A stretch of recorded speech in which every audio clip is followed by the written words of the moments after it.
Let's do it.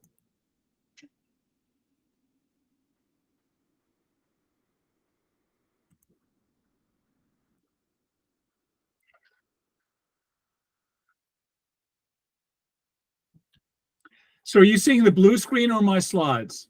Now we're seeing the desktop again. Okay, that's good. Yeah. Good. Now you can see it, right? Yep. Good. Well, good evening, everybody. Thanks. I know you heard a little bit about what I'm going to talk about last Friday, but hopefully I'll open some additional doors for you.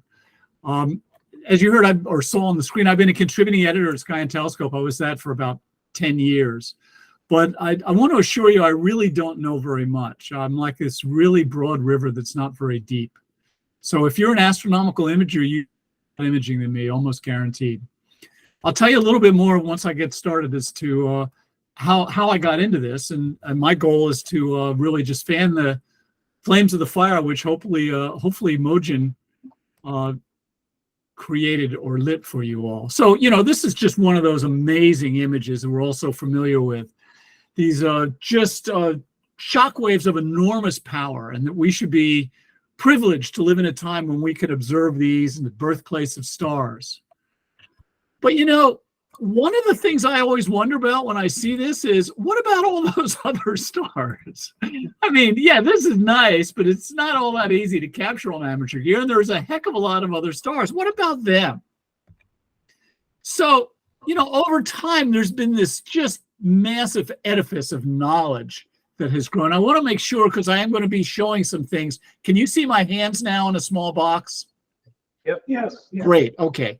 So, you know, realistically, I'm probably somewhere like out here.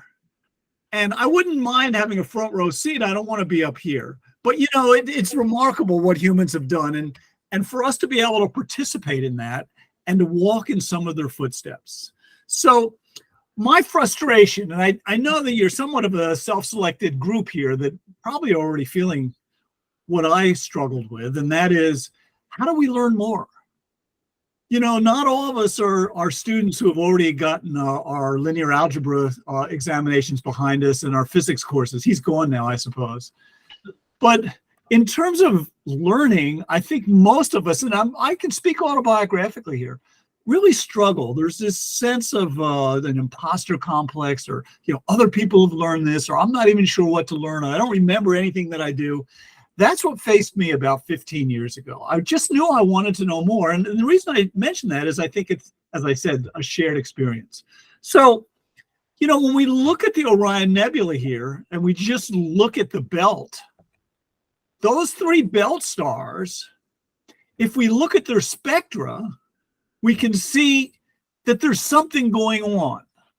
And that's what we're going to talk about tonight. Now, the examples I'm going to show you, I don't know whether Mojin was using the examples that I've given her or some of her own. But everything I'm going to show you tonight, unless I mention otherwise, is something you can do with an amateur telescope, and quite a bit of it with an eVscope. It's really an exciting platform. So what we're going to do tonight is we're going to just start out and look at just this particular field of view where that Telrad view is. Let's zoom in. And there's three stars, not the belt stars, but some other stars here. But, you know, to be devil's advocate for a second, what do we have here? We have a bunch of boring dots, right? I mean, there's no real interesting contrast or structures, not like the rings of Saturn or some nebula or galaxy. It's just stars. Yeah, there's a little bit of color, but not much. But, you know, if we take those three stars and we split the starlight, we get a spectrum. And that's what we're going to talk about tonight. Just real briefly, I want to give you a little demonstration of how the grating works. And I hope you can hear my anxiety over that small screen. I hope this will work. But I've got a gas tube here. In fact, I need to stop this show just so I can see myself and see what I'm sharing with you all. So let me bring that up. And now this is a gas tube, and this is a star analyzer grating, which fits onto an eVscope and most amateur telescopes and cameras. You see all those lines there? those lines, this is acting like a prism, and many of you know this, and forgive me for reviewing it if that's the case. All those lines are the spectrum, and whether it's of a gas tube like this, or whether it's of stars or nebulae, whatever, that's now, how do I get that back again? Let's see. I think I go Google Docs, Google sharing, let's see, is not my cup of tea. If we were in Zoom, I'd be doing a lot better, but let's see what we can do there. Can you see that slide now? Yes. Yeah. Great. Okay. So when you split starlight, you get these lines or gaps sometimes. And those lines, we're not going to get into a lot of the science tonight because we don't need it. You learn what you're interested in after you have your own data. And that's really a key point, I think, is there's no barrier to entry where we have to pass all sorts of entrance exams on theory or optics or anything like that. But you can see that this hydrogen here has some lines. There's one that's like robin egg blue. And we're going to talk about those in a little bit. But I want to start out and talk about, in fact, let me go back just one slide. I want to talk about this spectrum here coming off of that star. Notice the gaps called absorption lines. Whether there's gaps or bright lines is a little bit of physics that we won't get into right yet. But first of all, I want to set my pointers not to disappear. There we go. Those gaps are what tell us about the stars. And we saw this slide, but I wanted to talk a little bit about star types. Now, many of you may be familiar with this, that again, we just have this continuum from very cool stars here to hot stars over here. But this continuum, of course, can be displayed with another axis, which is brightness. And without getting into a lot of the details, a lot of the stars fall along this line in terms of temperature and brightness. And for example, there's Vega, our beloved Vega, there's the sun. But what are we looking at here with this star? This star, we can tell from those lines, is a type B star. It's one of the, or excuse me, type M star down here. It's a cool star. And in fact, it's a supergiant like Betelgeuse. So the reason I wanted to show you this chart, and we're really not going to get into a lot more detail in it. I have a quick story to tell you. My wife, about 15 years ago, she was a commercial real estate appraiser, and she used her Garmin. That's how long ago it was, to get places. And she used her Garmin to get someplace. She did the photography and all the site inspection. She got back into her car to leave, didn't turn her Garmin on, and she went to drive out of the strip mall, and she didn't know what way to turn, left or right. She had no idea where she was. So maps are great for navigating and understanding where we are, whether they're Garmin maps or Siri maps or whatever, or maps like this. And so being able to pinpoint stars on the HR diagram like this is really an exciting and incredibly educational experience, as we'll see. So we've just looked at this star here as a type M star, a cool star. Now, what about this star here? And by the way, this image was captured with just a DSLR and no stacking or anything. So this is a kind of image that an eVscope can capture, no problem. You can go down to about 9th magnitude with eVscopes if you're willing to stack the images on your own. And we can talk about that in the Q&A or anytime for that matter. If you look at the spectrum here from that star, you'll notice it doesn't have the same gaps that we saw up here, right?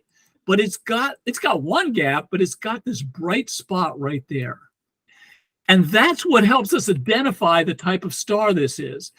By temperature, it's a B star, but it's actually called a BE star, where that E stands for emission. There is a circumstellar disk around this star that's glowing, and we're seeing that glowing. That's pretty remarkable that we can see that with just a backyard telescope. So it's a B star in terms of temperature, and so that would put it somewhere in this region, right? As opposed to Betelgeuse that we saw a moment ago. All right, let's look at the third star in this series here, and that's this one. And this one doesn't have many absorption lines, but look at all those emission lines. This is a Wolf-Rayet star, it's called. They're very cool to see. And I'm going to tell you in the next 15 seconds everything I know about Wolf-Rayet stars. They are late-stage stars that have started to blow off their outer shells. And so we're looking at all the byproducts of fusion. So we're looking at hydrogen, helium, nitrogen, all sorts of elements that get created by that star are glowing here. This is expected to become a supernova, they think. They don't know a lot about these stars.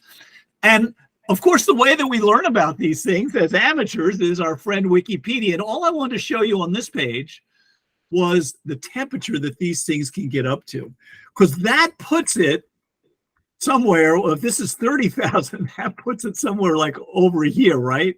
This is a hot star. So I wanted to show you 3 examples and how we can use those to map back to the HR diagram. And what I've said, and I alluded to, and we'll probably mention it again, is once you have your own data, it's a totally different experience.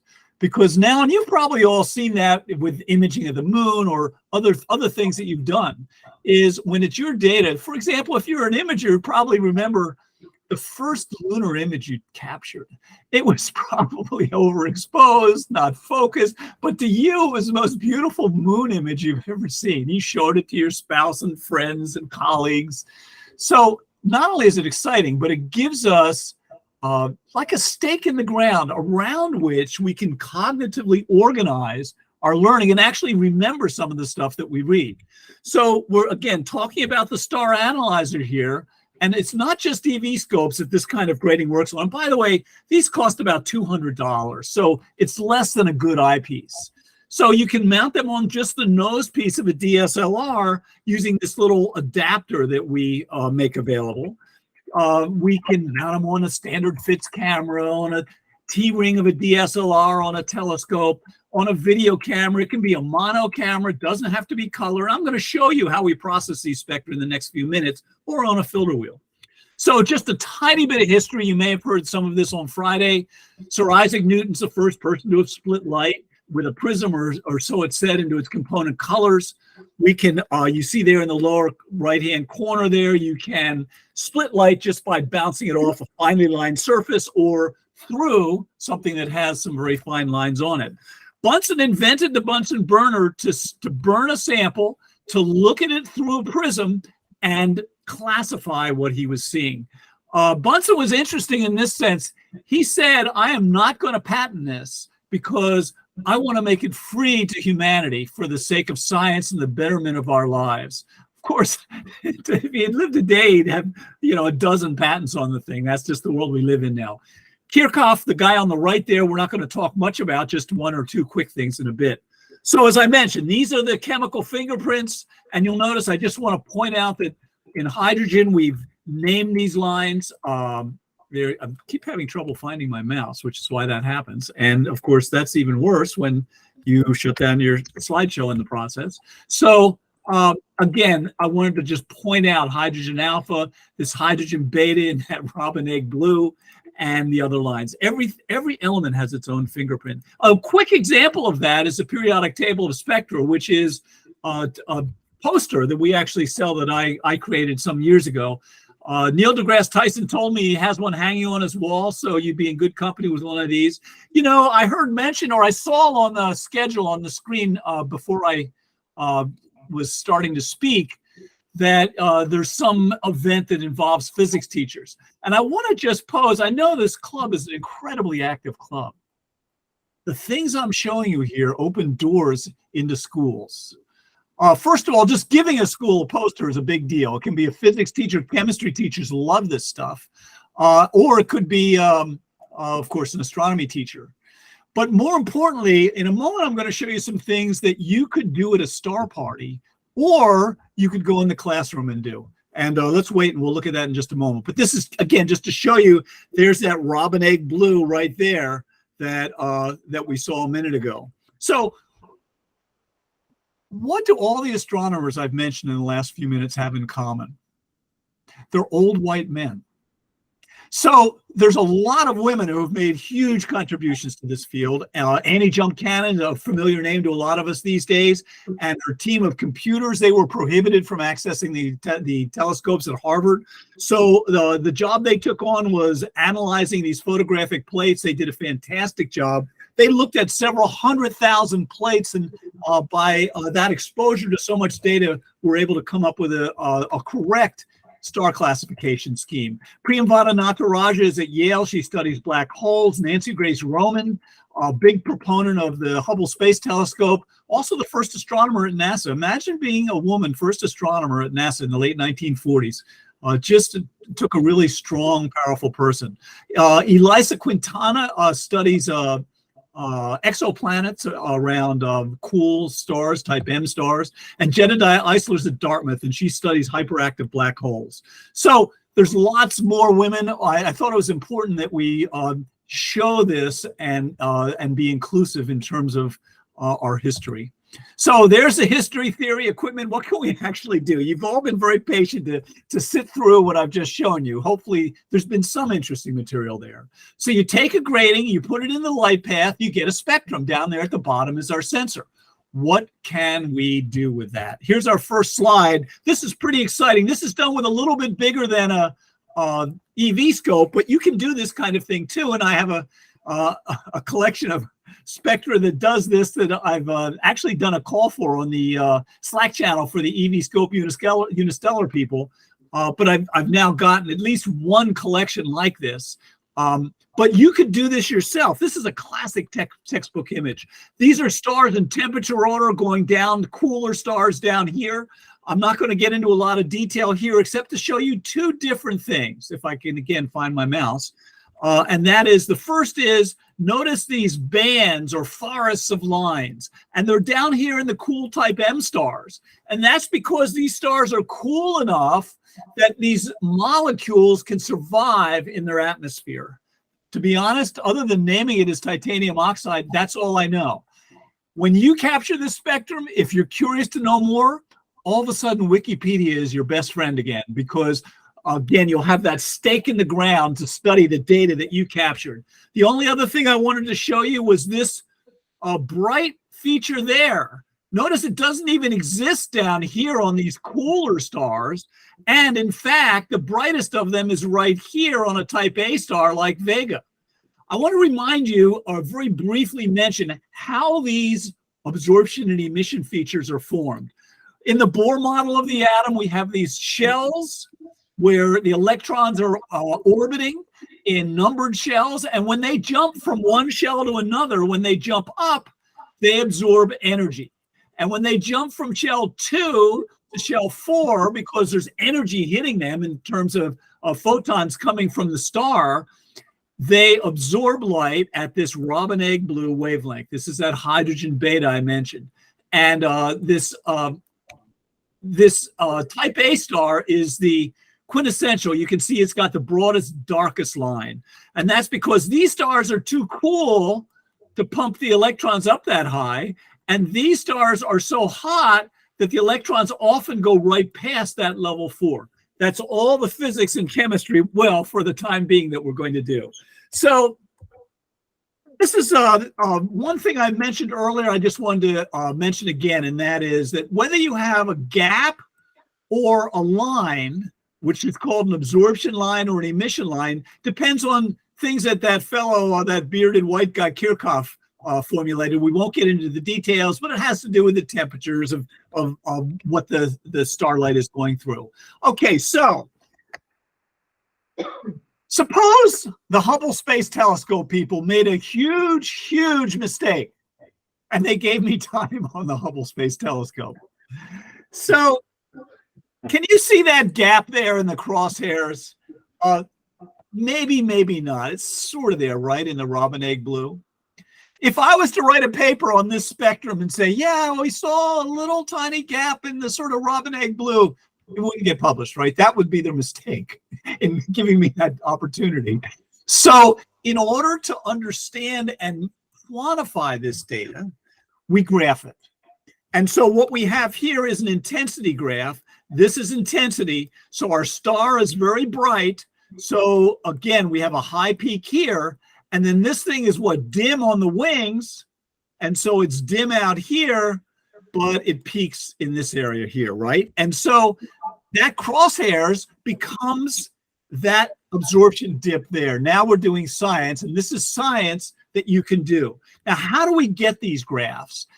Again, my story was that I wanted to do this stuff, and so I got a grating for my C8. I went out in the backyard here, 3 miles from downtown Pike Place Market in Seattle on a rare clear night, and I captured Vega. That's what we're looking at here is my data. I captured Vega. I came in at midnight, right? I had grass stains on my knees because, as Vega is overhead, and I'm manually pointing my telescope. And the next morning, I decided I wanted to get a graph out of this image. And I tried the shareware that was out there, and it just kept crashing. These are my friends now, so I can throw them under the bus a little bit. They know how I feel.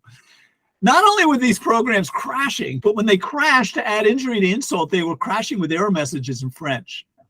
Now, those programs have gotten a little better since then, but I was so frustrated. Honest truth, I gave up. I went upstairs to my wife and I said, this is a hobby. I'm supposed to be having fun, and I'm not. So I took my grating, I put it in the box, which I'd wave in front of you if I had it here. Oh, there it is. Yeah, it really comes with the box. The box is free, actually. So, but weeks went by and I kept thinking, I want to do this stuff. So I thought, okay, next Saturday, I'll just write a quick program to create a graph. And yeah, by Sunday I had it done. And now 15 or 20,000 hours later, I'm almost done. I hadn't intended it to become a product. And my wife keeps saying, would you finish so we could have dinner at a regular hour? It's dinner hour here, my friends. So I'm still not finished. So I want to just real quickly show some other examples here. First, I won't get into any details here except to show you that all the stars and Pleiades have their own unique spectra. You can see them in red. We won't get into those details. But I wanted to show you the software running just so you appreciate how easy this is to do. Because if it's not easy, I'm not going to do it. This isn't a program that you have to attend webinars or go to workshops and star parties or imaging conferences. And some of you who are imagers know what software I'm talking about when it's powerful, some of the software that's out there, just general imaging software. But if you have to spend 100 hours learning it, I don't have that commitment or interest. So the software also gets used, and this is where I wanted to mention, here you can see me holding one up. It's like that picture there. This is a little USB webcam that works on Windows or Mac computers running the same software for gas tubes. This is your ticket into classrooms in high schools or community colleges. This is what Mojgan is working on, is how to get spectroscopy into classrooms. You can be the ambassador for that.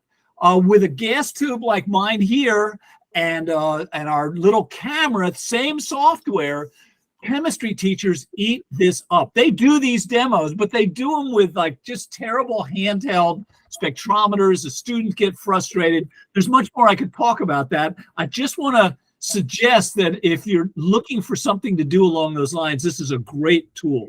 You can also do star parties. This is again, a crowd-pleasing kind of thing in star parties. Now, again, you probably wouldn't want to do this at a dark sky site, nor do you need a projector. But, I skipped past something I wanted to show you in that slide, and that is I wanted to show you the software. Can you see the software screen there now? Yes. Yes. Great, thank you. So this is that first spectrum I captured that night. You can see it there. It's Vega. And there's the star. There's the spectrum. You can capture spectra just like this with an eVscope, a DSLR, a C14, and anything in between. See the gaps there, there. Those are the hydrogen bomber lines. In fact, there's one there in the robin egg blue. So how do we process this data? By the way, this could be a live video. I'll show you that in a moment. You just bracket in your data area, and you get an intensity graph. So that peak, as I mentioned earlier in that still image, is that. And that absorption feature there that I just covered up, so let's try it again, is that absorption feature there.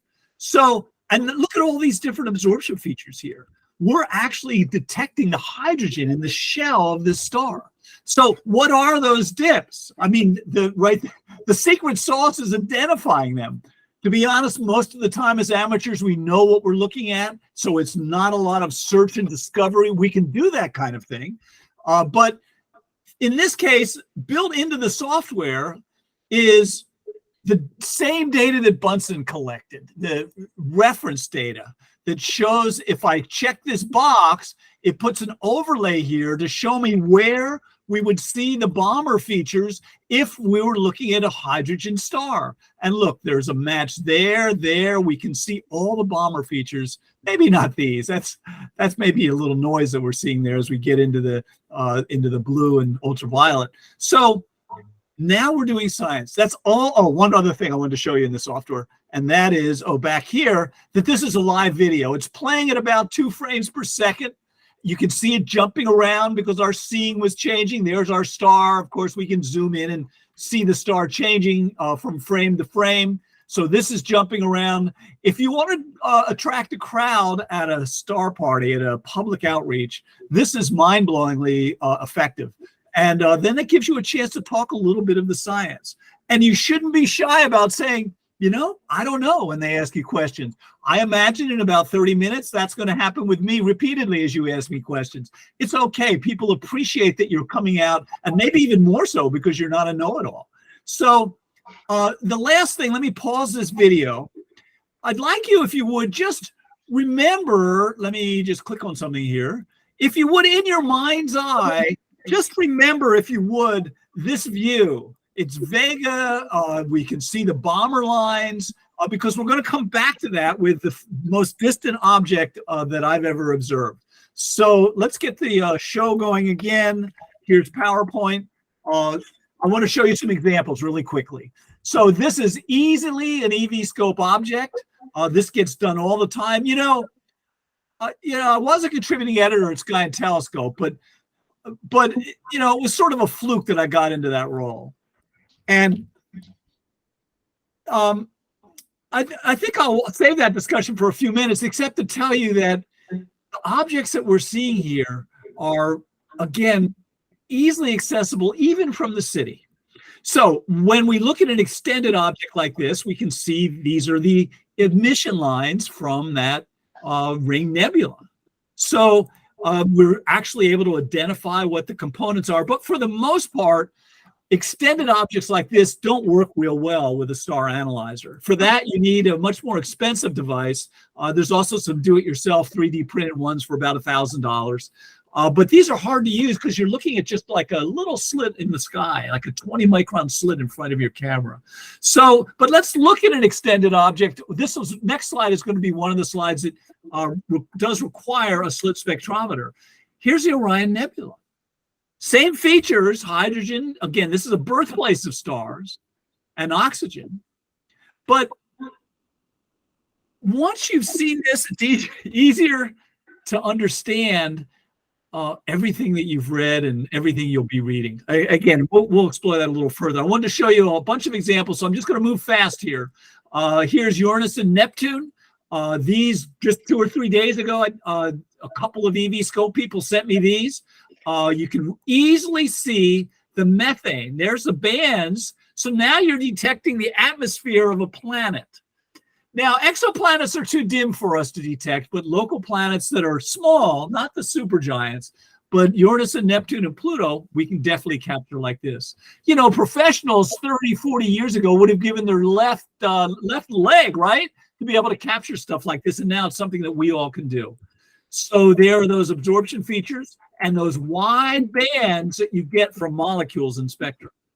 So JWST telescope, I forget where I'm going here. Oh yeah, when we finally detect ET, whatever it is, or whatever he or she or gender it is, it will be done using spectra, right? We'll be discovering the atmospheres of these exoplanets. So it's fun to do this kind of thing now, so we have a gut feel and understanding for it. Let's see. Next slide here is in 1881. Henry Draper. Yeah, that's the Draper catalog guy. observed a comet. Heck, if Henry can do it, so can we. So here we have a comet. It's not a pinpoint. It's a little extended, but again, it's compact enough that we can use the star analyzer. And you can see here this beautiful spectrum with just a string of jewels. And over on the right here, we can see the swan bands are called. This was captured by Vikrant Agnihotri. He's in Rajasthan. I guess in 2010, he came to me. He wanted to buy the software. I figured, and I've been to India several times. I figured, this is a guy in India. He probably doesn't have much money. I'll give him a big discount. And I did.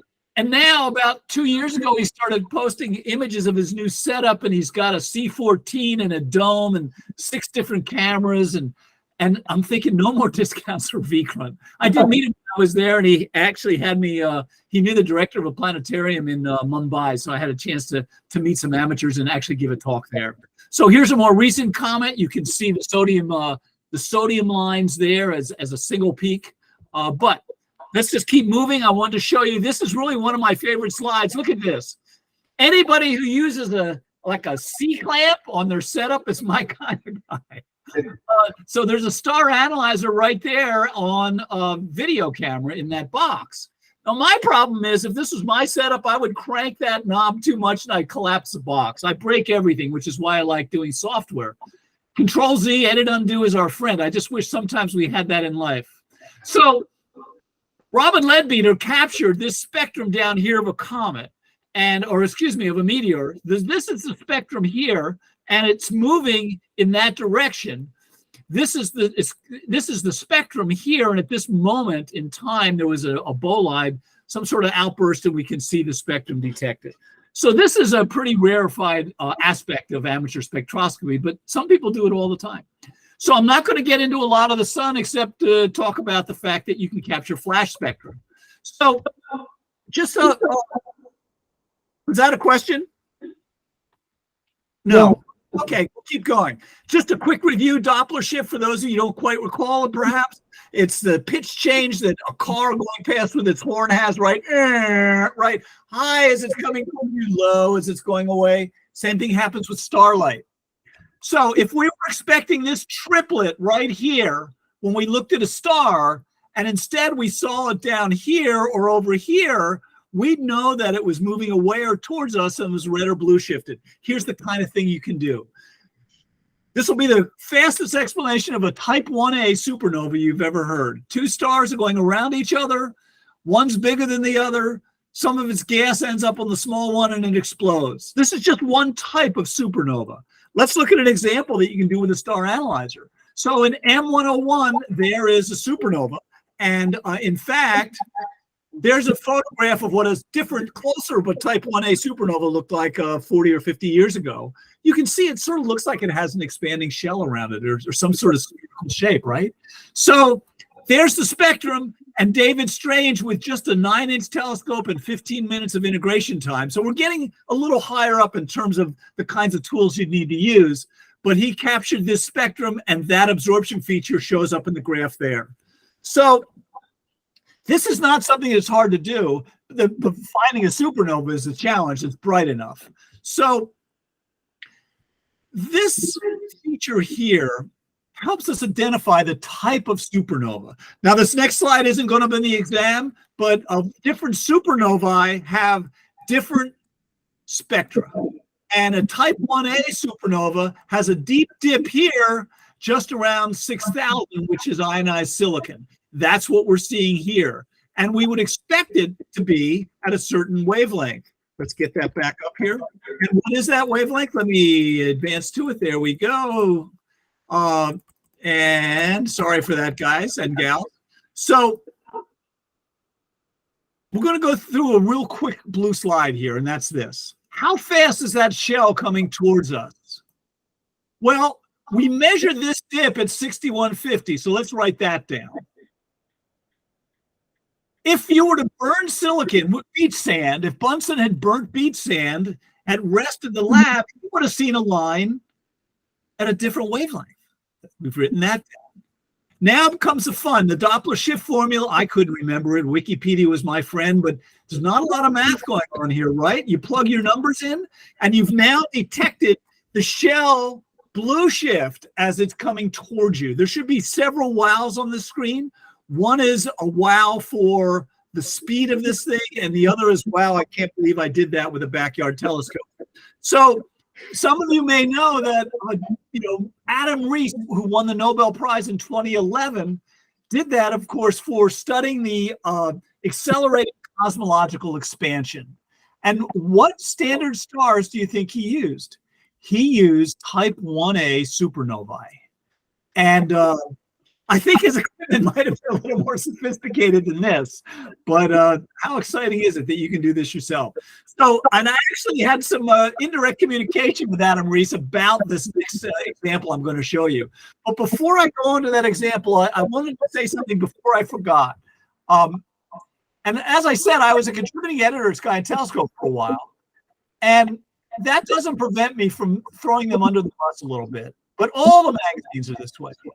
And that is, if you go to the back of the magazine and look at those showcase images, there's just some gorgeous, gorgeous images. These galaxies, spiral arms, all sorts of stuff, nebulae.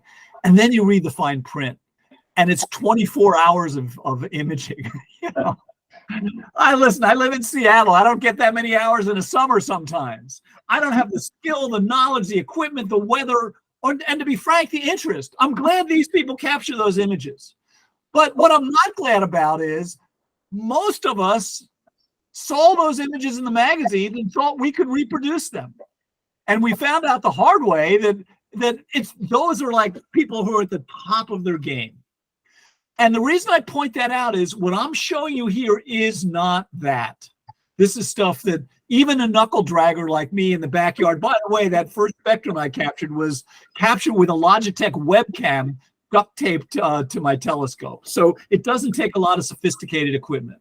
I mean, think about a webcam at 2 frames a second, that's half-second exposures. Now, there's plenty of dimmer stars that won't work, but there's thousands of brighter stars on which it will work. Okay, so what about the spectrum of a black hole? Well, it's a black hole. It doesn't emit any light, right? But what about the spiraling shell that's spiraling into it, the accretion disk? That's glowing, right? So heck, let's look at 3C273. You all spot it right there, right? You know which of the stars in that field it is. Well, David Hayworth did. I don't, without his help. But there's a spectrum with 2 bright spots, right? Let's look at it here. There are those 2 bright spots, emission lines. This is 3C273. As I said, it's the closest and easiest. I don't know if it's closest, but certainly the brightest of the quasars for us to look at. And there's the spectrum. Now, this is a cool story. Martin Schmidt was 25 years old, and I was like squinting at my screen trying to discern the ages of some of you in the audience. And some of you, I know, aren't all that young, shall we say. But there are a couple of you who are. And he was 24 years old, and there's a transcript of this interview with him on our site. And they interviewed him about what he did when he saw the spectrum in the mid-1960s. Well, the first thing he did, like any good scientist, is he wanted to look at the hydrogen bomber lines, which are so common in the universe, and see if they matched up. So this is that screen from my software I asked you to keep in your mind's eye. There's a bomber feature that should be right there, but I don't see any match. How about here? Is there any match up here? Well, probably, I don't know. What about there? And there's nothing here. And so he concluded, well, whatever I'm looking at, it's not made of hydrogen. Except it was, and he figured it out. It was massively redshifted from the cosmological expansion. And he was afraid. He was afraid. It was so obvious once he saw it, he called colleagues in, and to help him confirm in his mind that he was right. He was afraid. He says in this interview, I was afraid I'd publish this and other people, other professionals would look at it and go, you idiot. No, that's not what it is at all. Here's why it's not that, and it's this. He went home that night to his wife, and he said to her, he had some champagne, but he said to her, I had a terrible day. Something terrible happened at work. And his wife said, what? You're celebrating with champagne. He said, I'm afraid this is such a big discovery that I'm going to become a celebrity. I want to do my work. Now, if Kim Kardashian had discovered this, that wouldn't have been a problem. So, but the cool thing about this is takes, again, a little bit more work with the amateur telescope, but we can get numbers that are pretty close to Martin Schmidt's and the accepted numbers today. So this object is 2 billion light years away. The amazing thing to me is that this light that's come to us across 2 billion light years still has information in it that we can observe and learn from. It's, how is that information preserved? These things are so old. Most things don't age that well. Here's Martin Schmidt a few years ago. So, yeah, look, I've been justly accused of throwing him under the bus because he's got a full head of hair. I'm just envious of the guy. What can I say? So, and if we have time later, I'll tell you what Andrew Weiss, the Nobel Prize winner, said about this spectrum on the screen here just before I published it in Sky and Telescope in 2011. But it's more just a fun story than something we don't want to talk about tonight. Here is a fairly young person doing just what I showed you with a different galaxy. So you can do this too. So last example, next to last example of the night on our tour de force. And that is, up until now, we've been studying the hydrogen bomber features, mostly talking about those, right? What if we wanted to zoom in and look at just that feature? Well, how wide is it? It's about 50 angstroms wide. That's our resolution here. To do any higher resolution, we need one of those expensive slit devices. When we do that, we can compare a known star and its spectrum to another known object like the moon. The moon is not moving appreciably forward and away from us. And so we can here see that Doppler shift or from the radial velocity. But this requires a slit spectrometer. It's not something we all can do ourselves with a star analyzer. Now, you might think I'm just walking out on you. You'd be wrong. I have a prop that I forgot. So give me a moment. Okay, I'm coming back. This is the last example of the night. This is a spinning star. And I'm not going to turn my slideshow off to see if I've got it centered in my frame. But this edge is coming towards you, right? As it spins, and this edge is moving away from you. So you get blue shifted light here, and you get red shifted light coming off the other edge when it comes to you. And so we have two types of shift going on. So let's take a look at Vega here, and let's compare it to a star that's rotating very fast. So on this edge, the star is coming towards us. And on this edge, as it rotates, the star is going away from us. What that does is spreads out the spectrum. So here's Altair, a fast rotator. And notice how spread out this is, because some of the light that normally would be here was spread into the red and the blue. So now this is, again, something that requires a slit spectrometer. But it's astonishing to me, really, that professionals, again, I think I've lost my pointer, so I'm just going to come up here just to distract us all. I live in Seattle. Bill Gates doesn't live in my neighborhood, but he's across the lake. And I think sometimes, if I was to meet the guy, I'd waste that opportunity and say, Bill, why don't you make this check mark that I'm about to put here persistent so I don't have to interrupt my show whenever I go in and out of it in the presentation? So how can you do this? Well, I've already mentioned the star analyzer. Almost any camera works. My software is called Rspec for real-time spectroscopy because I wanted to do video spectroscopy. I wanted the spectrum immediately. Listen, I'm going to date myself. Maybe some of you are with me here. I remember punch cards and, taking a stack of cards and dumping them into a hopper and waiting 2 hours until you get your results back. To me, that's what static imaging is. In our short attention span world these days, to show a live video of a star spectrum is mind-blowing. So these are the shareware I mentioned earlier. Like I said, I'm friends with them. They know a lot more about spectroscopy than I do. And finally, down here, I wanted to mention that you may need a spacer or two because this distance, while not critical, needs to be within a certain range, and we have tools on our site to help us figure out what that is. There are tons of books out there. Again, these are all detailed on my site. I don't want to get into a lot of links, a lot of details, but here's a discussion of them. And that book I just highlighted there, which is on our site, you know, this is a little intimidating of an image, because I'll be honest, I have no idea why ionized nitrogen or some of these other elements would appear on a galaxy. And that's the beauty of these books, is he shows you examples and then he explains the history and the science behind them. It's just fantastic. So we've got a great online forum, lots of people there, most more knowledgeable than I am, who love answering questions. This is sort of cool. We have on our site, well, first of all, the software is free for 30 days. And you can download that trial version, and I'll extend it if you need more time.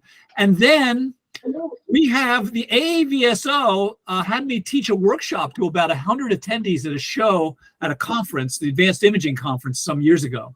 And they recorded it, and it's now online, linked to from our site, and the sample data is on my site. So on our download page, you can get everything you needed to just do all this, even if you don't have a telescope, or you just want to learn about how to do it before you do it real time with your own data.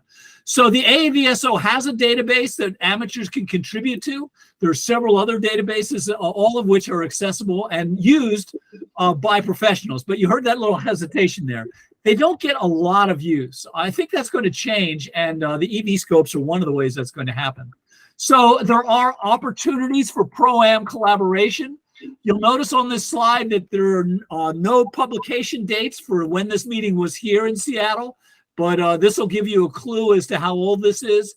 But these are all amateurs except for Bob Stencil at the University of Denver. So there's Robin Leadbeater. We saw Meteor Spectra from him. He wrote some of the shareware. So there's lots of professionals, and they're just beginning to discover the kinds of help we can be. Now, listen, there's satellites now that can capture so many more images than we can manually.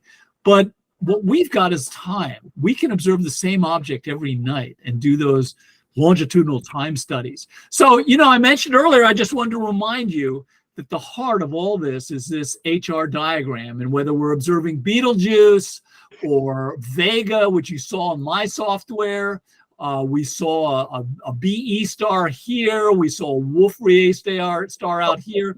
This is the way for me. And again, sometimes I get enthusiastic instead of just droning on like this, but it really has been an eye-opener for me these last 15 years, and I love sharing it. I appreciate the opportunity tonight to share with you all.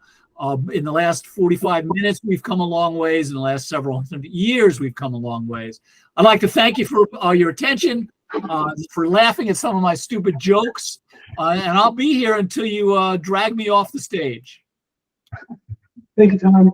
Thank you. Sure.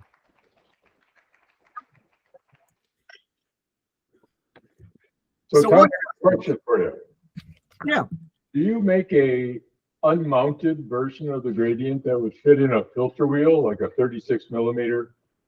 Yeah, we the Star Analyzer 200 comes. We have a little plastic mounting plate, and you can open up a lock ring and drop it into that plate that you can cut, and then secure it that way. That's the kind of thing we can talk about offline. It depends on, it's likely you've got a huge aperture telescope, which makes the star size pretty big, that can compromise the spectrum quality. But yeah, there's probably ways to do it. We do not manufacture. In fact, these are made in the UK, but they don't manufacture one. This is about $200. And I know 3 or 4 times they've custom made ones in a 2-inch form. And they've been like $500 or $600, and you don't get a lot from that. Anyway, it's a good question. Other questions? Well, we have quite a few members who process their own images through Pix Insight, the software you had mentioned that might take 100 hours to learn. Yeah. When they produce their output, is there any type of format they can look to put it in so that they could throw it through Star Analyzer? No, there's none. I mean, fits image is fine. Mono fits image, or you know, we can read TIFF files and but yeah, just standard PixInsight, you know, run of the mill. Whether it's PixInsight, Maxim DL, you know, all the different programs all feed this. And one of the cool things that you can do is again, I'm not going to bother to pop up the screen in the software, but you can set my software up to monitor a folder on your laptop, and then as new images hit that folder, my software will load them automatically. So, and in fact, you can, even if you have a video camera, so let me back up a second. That means whatever camera control software you're using today, you can continue to use, but get pseudo real-time results right in my software. And a lot of people use SharpCap on video cameras or other cameras, and SharpCap, my software will again actually hook up to its same save folder and allow you to process those images or even videos in real time. So the learning curve, and that's a big deal to me, to be honest. I think I don't have the patience these days to slog through a long learning curve. But what I just showed you in my software, where you just drag those orange lines around, I mean, that's it. And so, I mean, the other thing I forgot to mention as I was moving so quickly, and that is that there are tutorial videos on our site that you can watch on how to use the software, where I do it a little more slowly, and I walk step by step through the process. And they're really somewhat of the secret sauce for the success of my program, in that one of the ingredients, shall we say, because there's such effective learning tools. So you can check those out anytime that you want. Any other questions? All right, well, I want to thank you all again. Thank you all also for, as I mentioned earlier, the outreach that you all do. I think our giving back is a privilege and also a responsibility we have. And the good news is that, unlike many responsibilities, it's fun. So have fun doing the outreach that you do. And if you want to go into schools ever, or you've ever got questions, you can reach me through my site. I was going to ask you a question. You showed M101, and that's something a lot of members got to experience. They took a picture of the supernova in M101 with the eVscope. Go ahead. Yeah, some of our members have used their eVscope to take a picture of M101 and the supernova. Oh, yeah. And even published a paper that Unistellar people did, and they probably got their names on the authors list. But yeah, go ahead. I'm wondering, has anybody tried to kind of pull the FITS files and run it through Rspec to get the same kind of not that I know of. Just for the eVscope users there, and again, we can, if any other time you want to just sit down and talk eVscope, I'm happy to, or anything else for that matter. You know, the eVscope live view is good down to, I think, magnitude 5, and it produces PNG files. And then the enhanced view, I think that's good down to 8 or 7 or something like that. And of course, it's stacking in real time. But you can only go about 5 minutes in the enhanced view because of field rotation that they're automatically doing that interferes with the spectrum. And so the third mode is when you're actually you can use the exoplanet mode, and that's where you can get all the FITS files back from them and then put them into a stacking program. And then you can get down to Mag 9. Unfortunately, supernovae are generally too dim. And here's I've got good news and bad news. The good news is there are a boatload of stars, thousands of stars that you can look at with an eVscope or most any amateur telescope. The bad news is you do lose 5 or 6 magnitudes when you put a grating in line. And that's because we're spreading the same number of photons out across hundreds of pixels instead of just a handful.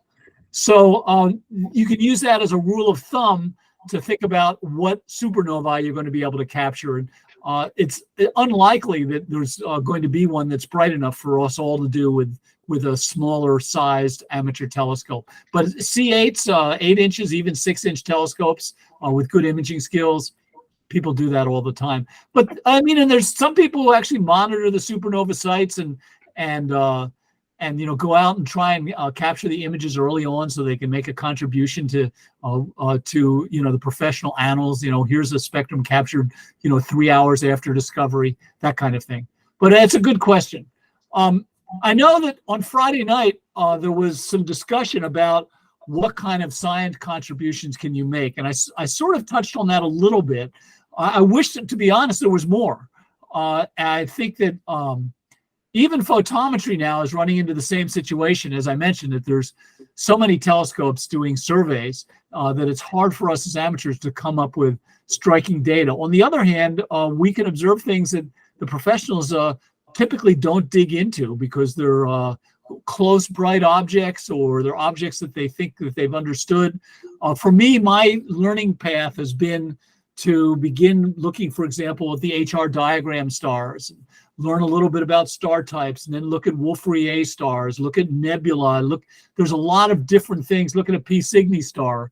And so that's been where most of my focus has been. But there are people doing a lot of dimmer objects. They can do the stacking. PixInsight will do the stacking. Some stacking programs get a little confused by the spectrum.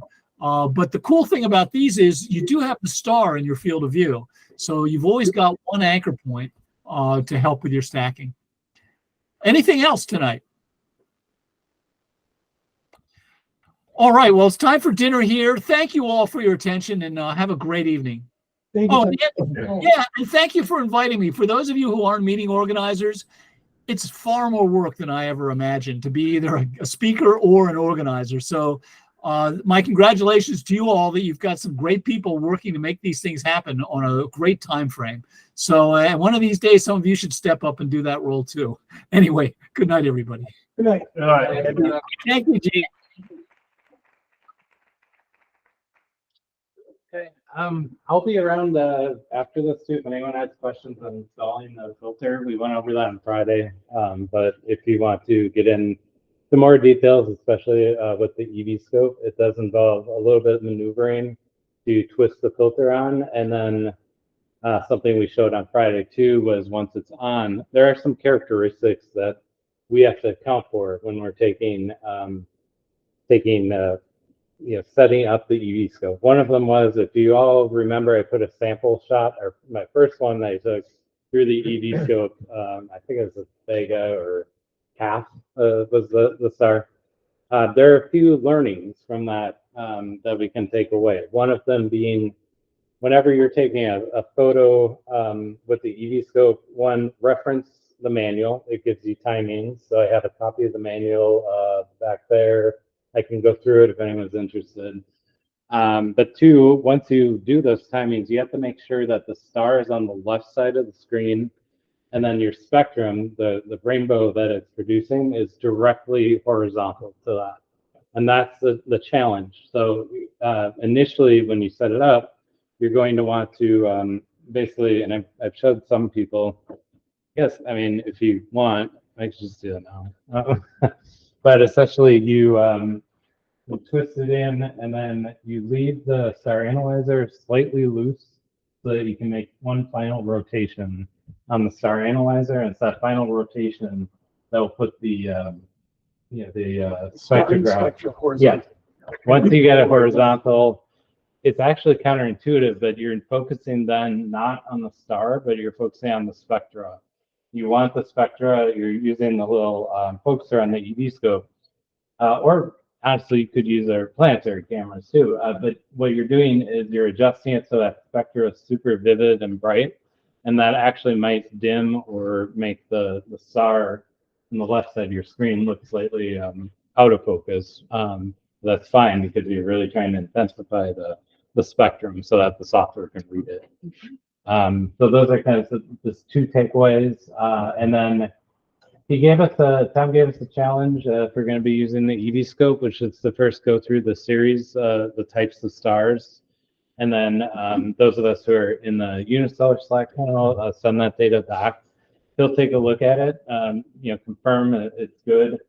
And the goal being, let's try to get all of the types of stars. And once we do that, he's offered to send us a poster of the different star spectrums that Yeah, it's part of the process of when we get there. What's that? Poster for all participants. Yeah, that would be even better. I'll make sure to remind him he didn't specify how So many Matt, posters. I wasn't involved with any of the EV, but Yeah. where in the optical path does the gradient is placed? Sure, I'll Because just you show have you. primary Yeah. mirror and the secondary is the camera, right? Yeah, You coming back or you bringing her up? I'm coming, I'll bring it up.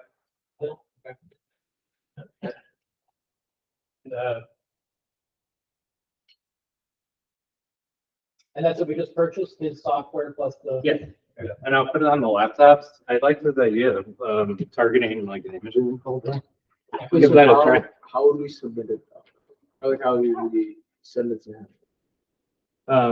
Well, you download the PNG file, then you send it through the star analyzer. And then you take the analysis to Like star the analyzer. eVscope?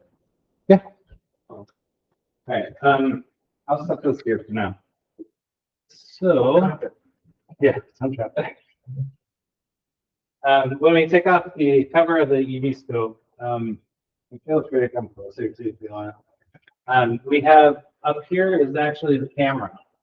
So light is coming down on the eVscope, it's bouncing off the mirror, and instead of getting redirected into the eyepiece, it's actually going straight into the camera, which is here. Right. This camera is kind of like a webcam that he was showing in those examples. The star analyzer is going to be screwed onto the filter threads that are on the back side of this camera. They're actually our filter threads. Okay. And we use a So- D2 1.25 So filter. between the adapter. primary and secondary, which is the camera. Yep, and the special order I had to make was just, we need 10mm spacing. Otherwise, if we had more spacing, like we use for the deep sky adapter that I have, it's too much. So by using a 10mm adapter, that gives us a clear image. The good thing about this grating is you can put it on and the eVscope will still play itself and find all your objects. So she'll allow you to quickly jump around, get that data.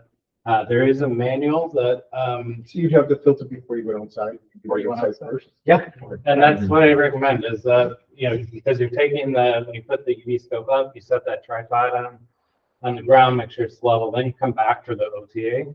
The best time to put the filter in is right now when it's level, because if you drop it, and it could be, it's tough, because you have to spin it while you're. Here, I can show you actually, because you'll see me struggle with it.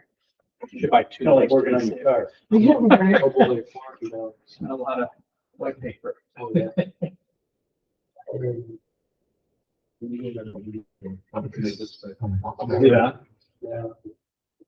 One just for spec. One for spec. Is it easy to actually touch the camera then and mess that up a little or not really? No. Okay. All right, so the star analyzer, what's going to happen is after we've used this enough, we'll have the positioning just right for the star analyzer. Okay. So I'll probably put tape on it. But for now, I'm screwing it onto the adapter. And when I was talking about earlier about allowing for some rotation, screw it on mostly until it stops. And kind of come back so you get at least one turn or so. That should be enough. If you look in here, it's just lines that are That's how we're gonna horizontal. get the spectral bar to be horizontal. Yeah. So it'll be a little loose, but it's not going to come up or anything. And then because this is level, you can then kind of go in here in between the spider veins. And then it's counterintuitive, but you actually go lefty-loosey to tighten it because you're upside down. So backwards, yeah. Yeah. So see, you'll get the hang of it really quickly. It took me like a few weeks, many years ago when I started doing High this. dexterity. Yeah, and so you see how it just kind of screws on, keeps on, it'll stop, perfect.